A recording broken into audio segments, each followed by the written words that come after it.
Welcome into the latest edition of the Stealing with the Boys podcast. I am your host, Junnie here, along with my boys, Jawuan Williams and Coach Unlimited. Honestly, I wasn't expecting that. Sorry, I couldn't hold it in. Either way, Steelers win 37-15 at home on Sunday Night Football against the Jets. It was a packed house, electric crowd, and I have to say, Trey, you're on the Russ train for a couple weeks now. Yeah. I have to admit, it looked really, really good. Steelers had 4 total offensive touchdowns. The ball moved up and down the field. The defense played lights out in the second half after letting up some big plays in the first. And they got a huge win against a team that, you know, the Jets, I wouldn't say necessarily have gotten it going, but they're uberly talented. So beating a really solid team, a veteran quarterback in Aaron Rodgers, say what you want about how he's played, still has been doing this for a long time, and the Steelers really held him in check. So, Trey, since you've been on the Russ train the longest, you get the floor. Oh, what can I say? Mr. Unlimited was exactly what it was. He was unlimited. I just got to say, yes, it started off slow, and that has to play part in him not playing it on 300-plus days. Maybe a little bit of nerves. He's in a new uniform, new stadium. It was a Sunday night game. I know he played however many years he's played, but you still get some nerves. You haven't played in 300-some days. I just like to say he unlocked this offense. And the things that I said I needed to see from Justin, Russ did those things, and I think that's also a good thing for Justin to see on the sideline. He unlocked George Pickens. I have this here. He unlocked George Pickens, gave him chances. You know what George does when he has the deep balls. You put some air on the ball. That moon ball was his signature. It looked great. Maybe a little underthrown sometimes, but you give the receivers a chance to make a play. When they're covered, they're still not covered, especially George Pickens. He also gave other receivers chances, like Pat Frymouth had a pretty big game. You know, Van Jefferson had a touchdown, Mr. Roadcone, touchdown. Calvin Austin dropped a third down early for him, which I think really hurt some momentum early in the game. Came back, had a catch late in the game that, you know, got us into the red zone. I would say that was a game sealer. Oh, it was game sealer for sure.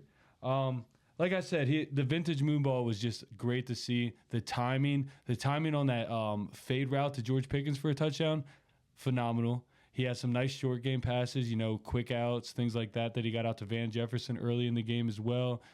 For a first down. But there's some things that I want to point out that most people that just watch the game casually don't necessarily see or hear. One thing I wanted to point out was his cadence. I seen a lot of people talking about his cadence. I noticed that right off the rip. Like him, just like he was very vocal. You could hear it over the TV. That plays a big part in for offense or defenses not being able to pin their ears back and get after the quarterback. He had great audibles at the line. He took his time, pre-snap adjustments, did a lot of that stuff, had guys moving, you know, just reading the defense. That's another big thing that I'm not saying Justin didn't do these things, but another big thing that you saw from Russ that, you know, just sparks an offense and helps an offense be more fluent. And command of the huddle and the line of scrimmage, like I said, and just manipulating defenses, like I said, with the motions and everything. It's a big thing that you didn't see too much of with Justin. I don't know if that is the coaches kind of like handicapping him, but man, I was really impressed with Russ. The first couple drives I looked at Junnie, I was like, man, I might have had the coldest take of the century. I think everybody was with you on that one. It was a rough start. And one other thing I had here, the play action, like his play action. I watched the whole breakdown of, I think it was either Dan Orlovsky or somebody else, but how the play action, he's a little bit better in play action than Justin is. Some of the fakes, you know, he held the ball out there longer. That makes the defense have to react until he pulls that ball out and drops back. Like those are just little things that I think it's good for Justin to see. Justin has yet to sit behind a vet quarterback that has been successful. I think this is a win-win for the Steelers. He gets to sit, watch a vet do this, and he might learn from it. And hopefully he learns from it. He seemed like he had a positive attitude. That catch by George Pickens, you all saw him put his hand up before George even caught it. Like, I think he has a positive attitude about it, and it would be really good for him to just sit back and learn and see these things and adjust. But I'm so happy. I think our offense is trending in the right direction. I think he's going to unlock some things, and hopefully it continues that way. All right. On the contrary, Jawuan, you were very anti-starting Russell Wilson. You had your reasons. They were good reasons. After getting to watch him play in this first game against what I would argue is probably the best defense the Steelers have faced to date, what is your feeling about the Steelers and Mike Tomlin specifically? Because he came out with the whole Jay Glazer, I'm going Lone Ranger on this one. I know a lot of people in the organization, I know a lot of people on the staff don't want me to do this. What do you think of the decision now of going to Russell Wilson? Well, I'll start by saying that Mr. Unlimited, Unlimited. You got to say, you do got to say it right. Oh, my bad. Mr. Unlimited. Yeah. He played a solid game. He did open up some receivers, mostly little parts like Van Jefferson. When I seen Van Jefferson get a touchdown, I was a little shocked, because every week at least I'm gonna say 2 out of the first 7 weeks I've been saying like Van Jefferson can get a anytime touchdown, and it hasn't happened. But other than that, George Pickens, everybody's back on the train, and I'm glad he used more of Darnell Washington. That's one thing I am glad. I don't know how many yards Darnell had in the game. He had 2 catches. Yeah, 2 catches. I think it was like 20 yards. It had to be. The first one was like probably 14 or so. So, and we scored 37 points. So, in all, the offense, it was solid. It was good. Now, this is what I have to say now. All right? I need to see more. I'm still not convinced. And the only reason why is because I understand that we played the Jets, and that's like the best defense that we played so far. And next that we have the Giants. After the bye is when I'm really going to be convinced, because that's the start of everything. Meaning, because after the bye, we got the Commanders.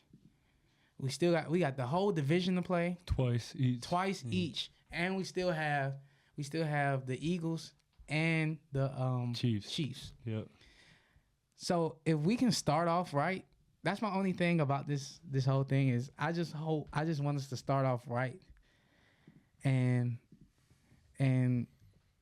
to at least prove to me that we can be contenders. Because right now, I think we'll make the playoffs, but I just need to see a little bit more, Russ, just a little bit more, and then I'll get on the train. Mainly because this is I don't know if y'all agree with me, but this is a rental at the time. I still agree with that. It's a rental at the time where he's really playing for a spot on another team next year. So he needs to do everything that he has to do. He needs to have a game like he just did each week. And I just want to see that so we can, build from that. So I know, Trey, you were the first one to hop on the Russ train. Jawuan, you've yet to hop on the train fully. I feel like I was one of those where the train was leaving the station. Trey was reaching his arms out to both of us, trying to bring us along board. And I grabbed the hand last week at the last moment, and you did not. That's how I will paraphrase this. Because truly, I was on Team Fields up until I rewatched the Raiders game. Because after the Raiders game, we were all feeling great. We scored 32 points. We won big. We took care of business, won by 19. And I was like, oh, everything's great. Like, we finally saw a full team victory. And then I went back and watched. And I put context into the situation. I said, you know what? Justin's missing some guys. Justin got some lucky breaks to where, the ball went his way, whether it was that pick or whether it was that, backwards pass that he threw behind Jalen Warren that easily could have been a fumble. A lot of those things could have kept that Raiders game close. And so because of that and because of what I had seen the 3 previous weeks, I was like, you know what? I understand what Tomlin is doing. And to be honest with you, I am 100% on Justin Fields sitting and being the guy for the future, but this is Russ's job now. I mean, Russ came in and played better in this game than Justin has all season long. The things that Trey was mentioning, the quick passes, the touch that he threw on the ball, the air that he put on the ball. We saw Justin make plays in the deep passing game when George was getting separation. What I didn't see him do was throw it up like that and give his guy a chance and making some pinpoint passes the way that Russell was doing. And say what you want about the cadence and what impact that has. When I heard Russ yelling at the line about what was going on, I felt like, okay, this guy's in control. This guy knows exactly what's going on. He knows exactly what he's seeing. And it was almost like a feel of ease. Because when I watched Justin Fields at times, I felt like I was holding my breath, like, oh, just get the snap. Or, oh, don't throw a pick. Or, oh, don't fumble it. And I felt like with Russ, the easy things I didn't have to worry about. And the way that the offense opened up, Pat Freiermuth had his best game. George Pickens had his best game. Calvin Austin, I wouldn't say he had his best game because I think that Chargers game where he had the big touchdown has to be his best game. But I would say he definitely had his second best game of the year. Van Jefferson had his best game of the year. It just seemed like they weren't missing the Justin Fields runs as much because the passing game was opening up for Najee and Jalen to do what they're supposed to do. And so for me, kudos to Mike Tomlin for making the tough choice. I mean, it was a tough choice. It's probably one of the toughest choices of Mike Tomlin's entire career to do this, to go against the grain of his entire staff, probably what a lot of people inside the organization wanted him to do. But like he said in his press conference, that's why he gets paid the big bucks, because he had to make the tough decision. He made it. And if this is something that we can see going forward, again, is Russ going to score 3 touchdowns every single game? No, he's not. But are we going to see this professional level? Are we going to see this multifaceted offense to where we can run the ball and throw the ball like that? I have not seen that in years. To where we saw the passing game and the running game both complement each other in the way that it did. I would argue before Big Ben's elbow injury was the last time we saw a Pittsburgh Steelers offense play the way that it did. So going forward, I am with Trey on this one. I think Russ needs to keep doing what he's doing. I think this is beautiful for Justin Fields to sit and watch. I think Justin Fields has an excellent attitude about it. And I'm not one of those that's saying that Justin was playing bad. He played good enough to win. But if we want to be where we want to go, I think going with Russ is going to take us there quicker. And I also agree with Trey that I think that him sitting back and watching a true professional, a Hall of Famer, a Super Bowl winning quarterback go through and do what he's doing, I think this sets up Justin Fields greater for when he does, or if, I should say if, because it's not a sure thing, if he is to become the Steelers franchise quarterback in the future, it's watching this and seeing this is what's going to help him. Very similar to how when Kyle Allen came into the game against the Cowboys.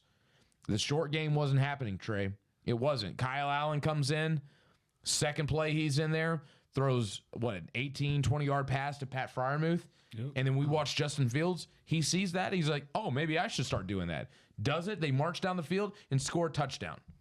I'm saying if Justin Fields keeps doing this, that eventually he's going to start picking up on these things and start doing that and implementing it with what is already his natural skill set. Yeah, I mean, I agree. Hardly wanted to make an appearance. But yeah, the thing I was worried about when when Russ was starting was the run game continuing to be good. Like, the run game continued to be good. Like I said earlier in the year, that we needed the pass game to open up the run game instead of the run game opening up the pass game. I think that happened this game. Like, Russ came in, was making some passes. They couldn't put 8 people in the box. We couldn't put 8 people in the box. So the run game was effective. Like, Najee had one of his best games. I would say, it's probably his top game this year, would you say? This past game against the Jets or the Raiders? This past game. No, I think the Raiders. Maybe the Raiders game was a little bit better. I think the Raiders game was he overall he had a great game. So, like, the pass game helped the run game. And I was worried about that with, like, losing Justin's legs, that we wouldn't get that run game going because of not having Justin in there and having that threat of a quarterback running. But it seemed to work perfectly. Like you said, I think this is the most balanced we've been in forever.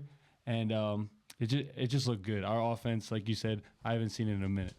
Thing with Russ is I don't want to overreact with one game. That's my main thing. I don't want to overreact in one game. And I have faith in Russ. I have faith in his team. At first, I was a little pissed because, when I first found out about news, I said, I'm done with this team. You did. I'll see y'all next year. I definitely said that. I'll see y'all next year. But, I mean, we have a chance, Still need another wide receiver, another weapon, but we have a chance. What is I want to know this though. What does it say on your shirt?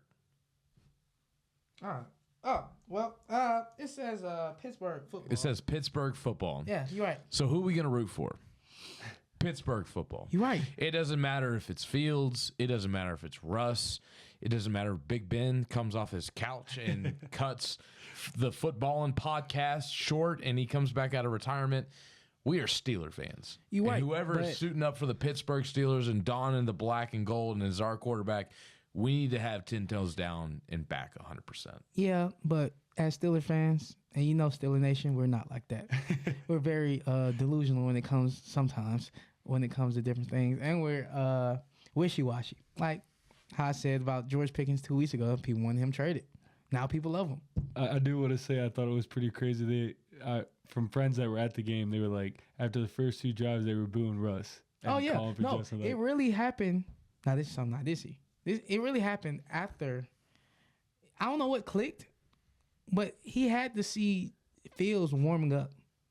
Fields was warming up on the sideline, and that's when he got his act together. I'm all right with it. Now, we talked about elephants in the room previously on the podcast. A new elephant is Trey's jersey that he has on. Won't know because obviously we're in the midst of production now, but in post-production, you may or may not be able to tell, but this is actually his former Kenny Pickett jersey that he has sharpied out into a number 3 jersey to show respect to old Russell Wilson here. But I told him this is his first and last time wearing this. I hope I never see this jersey again. You might see it if I go to a game, one of these games coming up. No, because it's bad luck. Because if you turn it around, it's going to say Pickett. Yeah. You got to get the duct tape and put Wilson on. Oh, yeah, like the dude in Indy. Yeah, that was funny. But all in all, guys, I think we can't compliment the offense enough. The play action game, the professionalism that Russ brought to the offense, the steadiness of it, it just didn't seem like we were as one-dimensional, and it just seemed like we truly had a real NFL offense for the first time in a long time. So I think that's undeniable. Jawuan, I think you have a great point to say, let's see it again. But also there's the point with Trey, us seeing it this first time, this is the best I feel like a quarterback has played wearing a Steelers uniform in a very long time. You're right. I just don't want to in a very long time.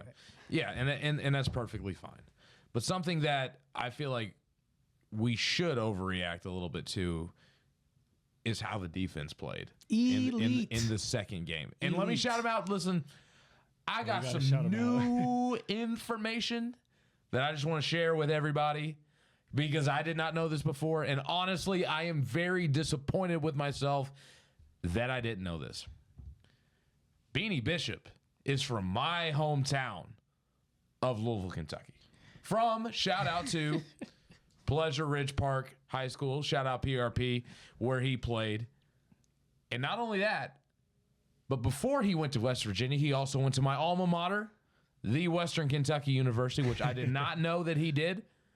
So I feel like a little bit of a disgrace for not knowing this because I'm not gonna lie. After the Colts and Cowboys game, we were all pretty much out on old Beanie Bishop. You know, he did a Beanie Bishop rant, actually. I did. And that was without knowing that. He needs to go. He does. He's done. I said that. But guess what? Trey, what did he have? He had a what game? He had a what game? What do you mean? A legacy game. Legacy game? I was going to say an unlimited game. This is a legacy game. 2 picks for Beanie Bishop. The first one-handed, reaching in there and grabbing it. The other one, I mean, it should have been a pick six. The other one should have been a pick six, but Devontae Adams did the one thing he did all game. He tracked him down. You know, I have one thing to say, and then we can go back to this. Devontae Adams. How you feeling, dog? How are you feeling today? You know, you're supposed to be a Yinzer, you know, but you decided to go with your best friend. Your wash-up quarterback. He said it, I didn't. But, you could have been with greatness, but you went with mediocre. So now you're in that, probably. What are they, 2-5? 2-5. Have fun with that, brother. Yeah. 2-5 to 2-5. We love it. But yeah, Beanie Bishop, man. He also lost to us twice. I'll just put that up. Oh, 2 weeks in a row. Yeah. One is a Raider, one is a Jet. Both trash. But put up 30 points against both of them, and I guess we still weren't good enough. Yeah, I guess. But Beanie Ball. Beanie Bishop. I'm shocked. Crazy. Now, this has to be the best game. I'm not going to lie. Before even the draft, I didn't know who he was. A lot of people probably didn't even know who Beanie Bishop was. I've been seeing some reactions, and they be like, who is this guy? Yeah. Like, who is he? I'm like, it's Beanie Bishop. Yeah, come on. You won't. Know the name, man. Know the name. Now. I knew him a little bit from West Virginia, but and again, this is my fault for not, really diving in deep. Like, I don't really dive in deep to Western Kentucky football the way I do with the Pittsburgh Steelers. I just don't. I mean, I know who, the big name players are and who the quarterback and that stuff. I just don't dive into it the way I do with, Louisville football or Steelers football. And so, when I found out that he used to play for the Hilltoppers and then went to West Virginia and did what he did. I'm on the Beanie Bishop train, baby. I was fully against you 2 weeks ago, but guess what? You've sucked me back in, and that's part of being a fan. I can study this game as much as I do. I can dive into it, but at the end of the day, this is the NFL, and things are going to constantly shock you. And Beanie Bishop, you shocked me, and I'm very, very, very happy that he proved me wrong. I want to point out another name that we just got back this week, Mr. Alex Highsmith. The impact, I feel like we didn't really realize the impact he had on this team until we saw him in this game. He had great pressures. I mean, I don't know if he didn't get a sack, but he had great pressures. He set the edge in the run game. The only time Breece Hall got yards was catching the ball. And it played a factor. Like, TJ Watt was kind of non-existent this game. He was non-existent because that was their whole focus. Having Alex Highsmith back, they're not going to be able to focus on just TJ Watt anymore. And we were talking about it. We don't know how much he's gonna be missed with Nick Herbig back and blah blah blah. He was missed, and it showed up big time in this game, especially with a good run offense with Breece Hall, and even just getting pressures like when TJ Watt's getting doubled and tripled. He got pressure on Aaron Rodgers, and you saw it on some of those throws that Aaron Rodgers had. Also, I think my MVP for this year so far, Elliott again. Played, man. Elliott's a dog. Yes, another complete game, and also your boy Mr. Wilson. The other Peyton Wilson. Peyton Wilson. He balled out too. 10 Peyton Wilson tackles. balled out. Total tackles. I feel like I should also make note because I believe it was either last episode or the episode prior to that. I brought up Minkah Fitzpatrick's name and his lack of explosiveness. I took a little bit of a deeper dive into how Minkah is playing, and let me tell you this: Aaron Rodgers didn't throw one deep throw at all in this game, and by deep throw I mean 25 plus yards. And it's honestly like I'm and you all pointed this out that you're like, well, I think this is happening. Well, I'm going to tell you that it is happening. They're not testing Minkah Fitzpatrick. And not only that, but I know we're talking a lot about the defense. I think this kind of ties into that. Shout out to Danny Smith. Oh, the special teams coordinator.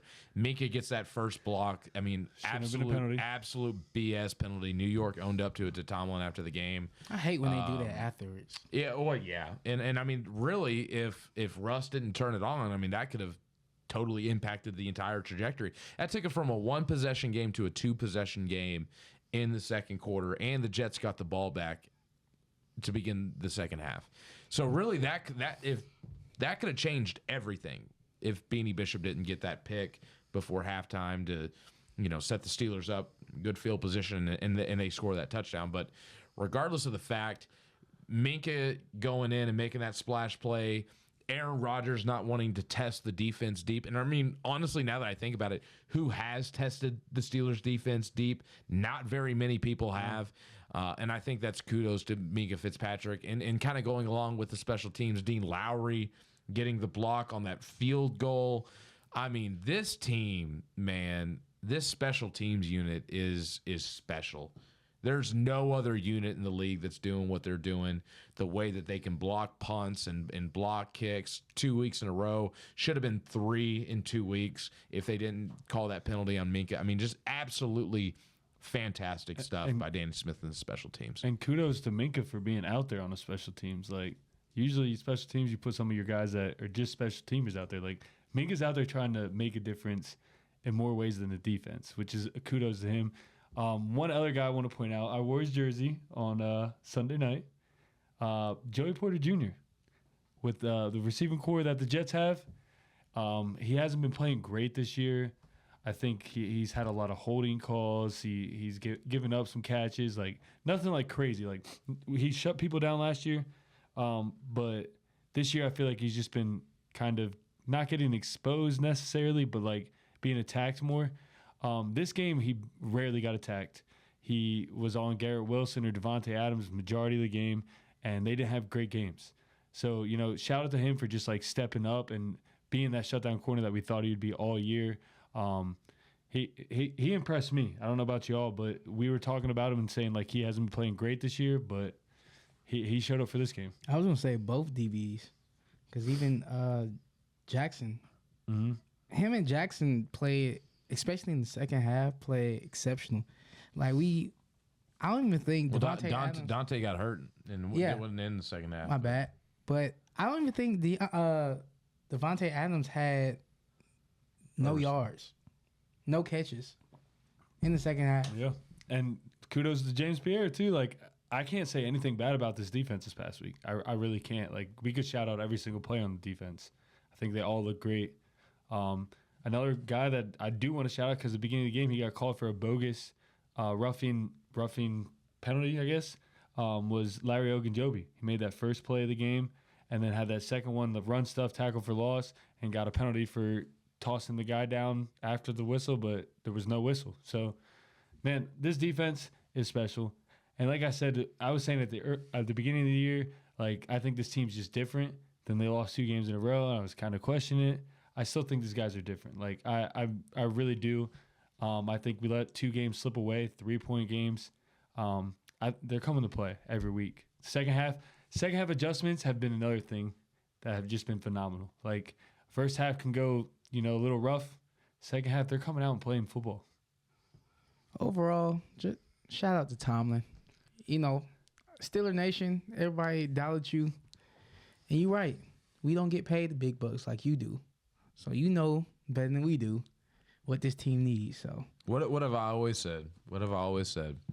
No matter how much heat that man gets, don't you ever, and I mean ever, doubt Mike Tomlin. I don't care if we lost 2 games to the Patriots and Cardinals last year and got mollywopped by the Colts. Don't you ever, ever doubt that man, Mike Tomlin. I have never questioned him. I've never called for him to be fired. I've never called for him to leave.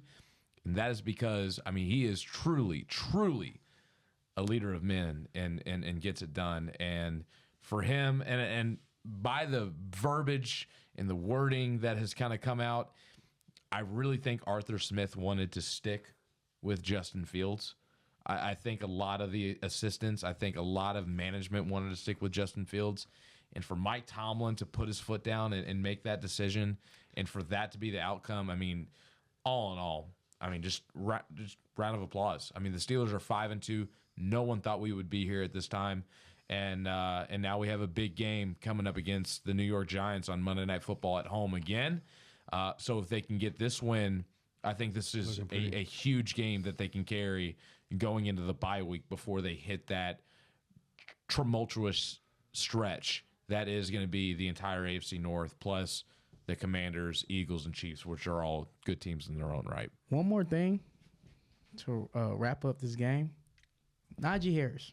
Now, if y'all can feel outside, if y'all in like a fall area, not in the West Coast, it's get a little chilly outside. And I told y'all what he do when it's chilly outside. He's starting a little early this year, though. Yeah. He turns Normally he into comes a out like monster. week 8, week 9, but he's like, nah, baby. Now this year, Week 5, let's roll. He turns Let's into a roll. monster. Now you are getting fined because of what you said. that was crazy. That was crazy. I blame Brandon Marshall. Brandon Marshall should pay your fine. So yeah. Agreed. He made his money. But now it is time to officially get into the Steelers matchup coming up this week. Monday Night Football against the New York Football Giants. Let's get into this game's breakdown. Trey, I'm going to start with you. Yeah, man. I mean, we're playing the Giants. They're not very good this year. They're not. What happened the last time we said this, Trey? We won. Who was the last time we said this about? Raiders. Okay, the time before that. Who did we say that about? We said that about the Colts. We all went and we got mollywopped. Okay, well, Yeah. you know what? I'm still gonna say it. You know what? I'm still gonna say it. Like I said earlier in the season, we lost 2 games. We lost by 3 points. It still wasn't like a crazy loss. This team's not good. Like they have a couple weapons on offense. I will give them that. Their defense is pretty solid. A couple weapons on offense. Malik Neighbors is one that I worry about. But our secondary has been playing lights out. Like put Joey Porter Jr. Is Jackson going to play this game? I didn't see the injury report. He's expected to. He's expected to play. He's expected to play. So I'm not super worried about it. They have Darius Slayton as their number 2, which I wouldn't be mind getting him either. But I'm not super worried about this team. Daniel Jones is not a great quarterback. The only thing I'm worried about with him is if he were able to get out of the pocket and run, make plays with his legs. Throwing wise, unless he's throwing the Malik Neighbors, he hasn't been very effective this year. Devin Singletary is a running back. I think he just got back last week. All in all, I think this is a great matchup for us. It could be one of those Tomlin games, but like I said before, and I'm gonna stick with it. This team's different, and I don't think they're gonna let this slip up, especially that defense. If our offense has scored 20+ points, we're winning this game. That's all I got to say about the Giants. It's not. What do you got to say about it, Jawuan? Well, we haven't lost a home Monday Night Football game since Color Rush too. 91. Color Rush too. We got the color rushes on. Russ is 3-1 against the Giants all time, I'm guessing. That is correct. Daniel Jones is 1-3 against Russ.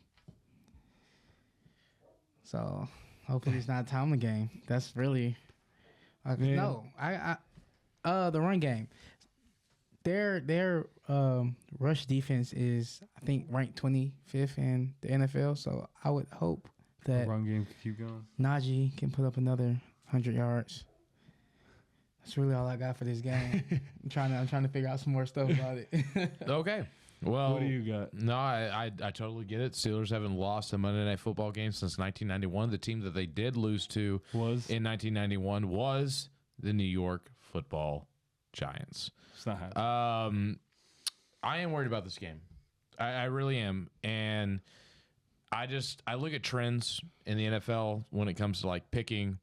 And typically when a team comes off getting blown out, they typically try and work really hard to turn it around. And a team that played really well is often up for a little bit of a drop off and a bit of a disappointment. Both of those things happen. Steelers are coming off a great win against the Jets at home where they just looked fantastic. And it was just one of those, it was probably one of the best wins as Steelers fans we have seen in years. The Giants just got absolutely obliterated by their division rival at home against the Eagles in the return of Saquon Barkley. So, yeah, I am a little bit worried. People are going to be looking at this offensive line saying, Andrew Thomas is out on the left side. So, obviously, that's going to be a matchup that we're going to be looking for Alex Highsmith. Completely agree with that.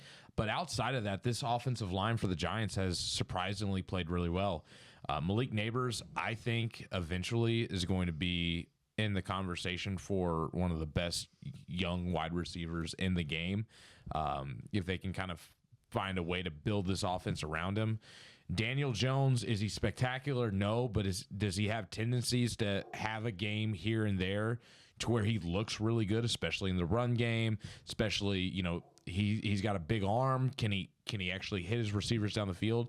If some of those things hit, he can look really well. But what I'm really worried about here, and this is also what I was a little bit worried about in the Jets game, but again, what did I tell you guys? When Tomlin's an underdog, especially at home, those are the times to go with Tomlin. Now Tomlin's a big favorite, and similar to the way the Jets are constructed, the defensive line for the New York Giants is probably the strength of this team. Went out and traded for Brian Burns from the Panthers in the offseason. He's a really good edge rusher. I'd argue that he's in that top 10 conversation, but doesn't get talked about a lot because of the teams that he's played with. Dexter Lawrence, one of the best interior defensive linemen in the game. And honestly, this secondary for the Giants is sneaky good. Like, they just drafted Drew Phillips out of Kentucky. I'm very familiar with him. He's a good nickel corner. Deonte Banks, in his second year, he's been playing really well. And they got one of the best safeties in this year's draft, and Tyler Nubin out of Minnesota. Like, these guys are young, and Tomlin pointed this out in his press conference. Yeah, they're young and they're inexperienced, but they're also really, really talented. And how are we going to necessarily match up with that? I think our receivers looked a little bit better against the Jets because some of their guys were banged up. But all in all, I'm not seeing this game as much of a surefire, like Steelers are going to win, Steelers are going to go 6-2.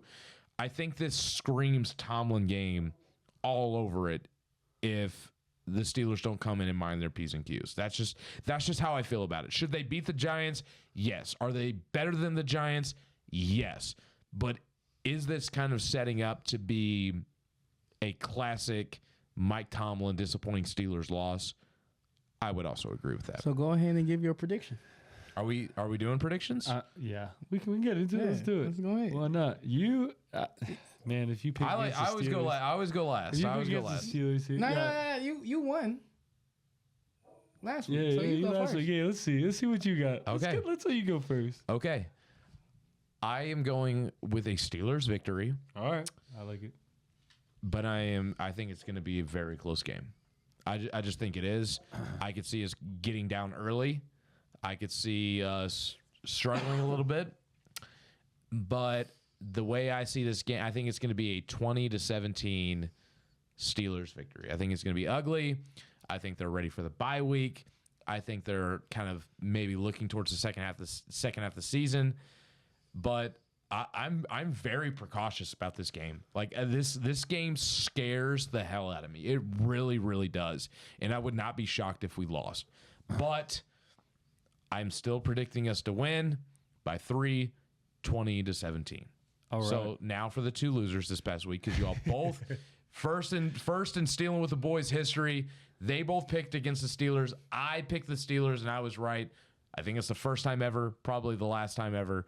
But who would like to go next? Jawuan? Yeah, let Jawuan go. Yeah, Jawuan, what's your official prediction for this game? Well, this should be a game that puts the league on notice. You know, going into the bye, that we're not someone to play with, and just because it's against the Giants, that's lacking talent on their team, that doesn't mean that we should automatically, just slack off, because Mr. Unlimited, you still got to show us more than just one game. So That is true. So, with all that being said, I got us winning 30-6. Woo! All right. Jawuan. 30 to I like that. 6. We're getting another 30-point game out of Mr. Unlimited. But yes, I can see where you're coming from, Junnie, and not that I'm saying we're gonna blow them out or anything, but I still think there's no way we lose this game. Mind you, it's on Monday night, like we said. We got the Color Rush unis on, and I think we have maybe 3 losses. Three losses. 3 losses in the Color Rush. We're not losing to the Giants. All right.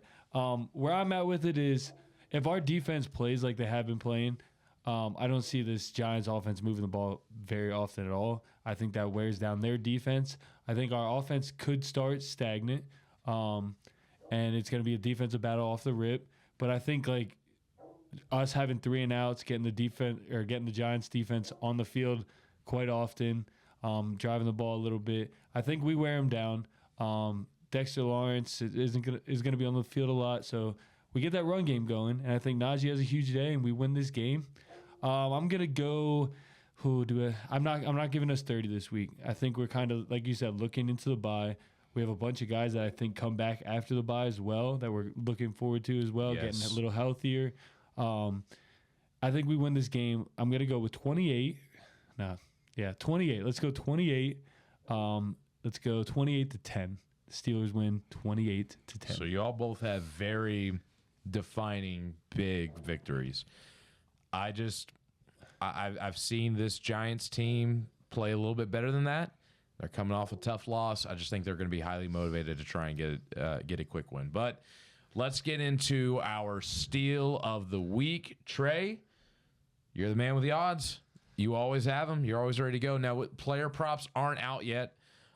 So we're going to have to kind of make do with that. We don't have any odds on the player props, but I do think the Steelers at home are favored 6.5. Right there on that hook. Yep, on the 6.5. Yep, 6.5.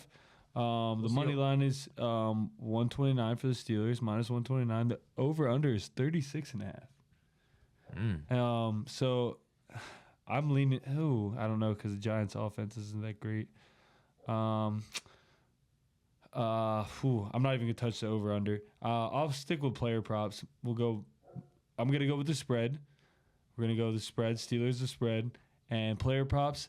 I'm gonna go with Najee Harris 2+ touchdowns this week. Ooh. I think he gets in the end zone twice, and I think they're both rushing, and he just pounds the rock against his defense. Okay.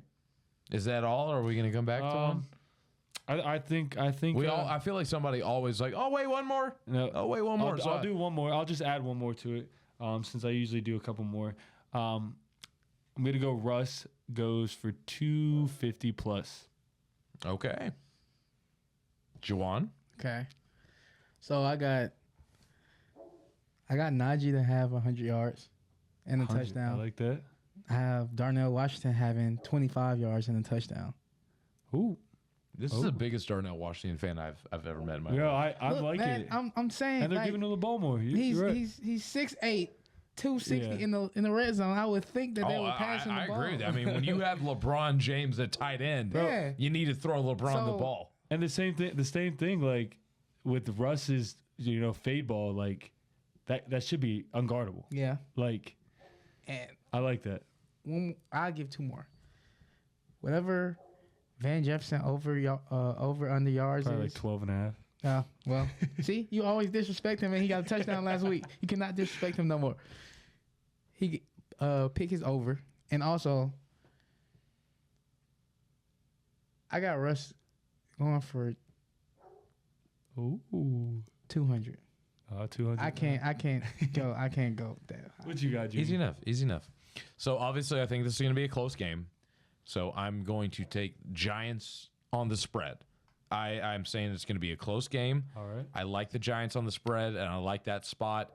I am also going to go with the over. I think 36 is a little light. I think that these two teams combined are at least going to get over 35 points for sure, and so I think that they're going to hit the over. And then lastly, I'm going to go Calvin Austin III anytime touchdown scorer. I was talking to Trey that when we were building our parlay, we always do a Steelers game parlay. That Russ was always talking about his connection and the chemistry that he has with Calvin Austin. Of course, he hit that one big play, and they had that huge drop at the beginning of the game that really hurt. But I think that the chemistry with Calvin Austin is going to show up at some point with what they've built. And I think that he gets in the end zone. I think he gets a big play. So his over-under is probably going to be on the lower end. We don't know what exactly that's going to be. If it's somewhere in the 20s or 30s, I think he gets at least Calvin Austin over 40 yards too. So I got Giants on the spread. I'm taking the over. I'm taking Calvin Austin over on yards and Calvin Austin anytime touchdown. I do want to point this out. That 4th and 2 that Coach Tomlin decided to go for it late in the game. Well, pretty much the last play of the game. Najee Harris scores a touchdown. That made my parlay hit. So thank you, Coach Tomlin, for being aggressive, not living in your fears, and letting Najee run that touchdown. And because that won me some money, $10 and win $330. So just wanted to shout you out for that. But that's it, fellas, or what? That's it. Yeah. Subscribe. Like, share, subscribe on all platforms. Let me get the number out real quick before we end off. so we can get some questions in. Yeah, so we can get some like, share, subscribe. We're on Twitter, Facebook, Instagram, TikTok, YouTube. All of it's going to be at Stealing with the Boys podcast, and obviously Stealing with the Boys is going to be abbreviated. So keep that in mind. Jawuan will put that up in the video for you to like and subscribe. Do you got the phone number up? Yeah. So for podcast number, if you got any questions or comments, the number is 615-669-7108.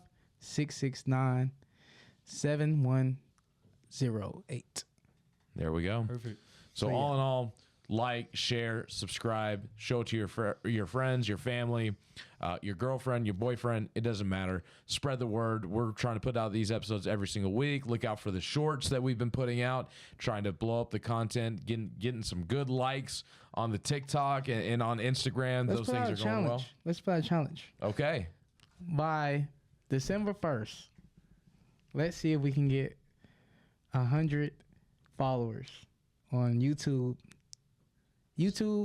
Apple, Spotify, and on Instagram. 100. 100 followers. And if we do get to 100, I will pick one of those subscribers and I will buy you a jersey of your choice. I'm putting that on the spot right now. Wow. So if we do get to that mark, I will pick one of you randomly and I will reach out to you and we will get a jersey right around Christmas time for you. So I'm putting that out there to try and grow the channel. But all in all, this has been a great episode. Great Steelers win against the Jets on Sunday Night Football. In order for them to get to 6-2 and hit the bye rolling as a team, they got to go through the New York Football Giants on Monday Night Football. We're all pretty confident that they can get the win, so we will see what happens. But for with the Stealing with the Boys podcast, we are out. Mr. Unlimited, you got this. Here we go, Mr. Unlimited.